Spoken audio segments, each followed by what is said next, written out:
哎，你好，怎么样？最近？挺好，咳嗽的不是很频繁，但是偶尔还有一点儿。您看看脉象。哎，眼睛那块儿呢？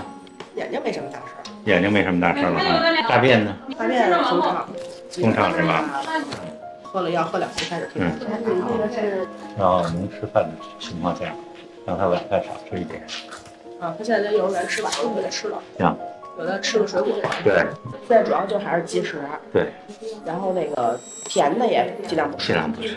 水果什么的无所谓。水果，西瓜、哈密瓜不要吃。啊，就是高糖的那种。对。然后呢，就是什么蛋糕啊、什么饮料什么的，对，尽量不吃。不喝了是吧？对。将来就是好了也不喝。他这是什么毛病？有点。还是肝脾蕴热。那个肺这咳嗽这块儿。没事了。就见好了。哎。您觉得还需要吃药吗？我建议再吃一次。还吃一次？再吃一次。总的情况都还可以。你现在就这么停，有可能没事儿。但一旦反复了，就是麻烦，好吗？行。我再把脾胃给他调一调。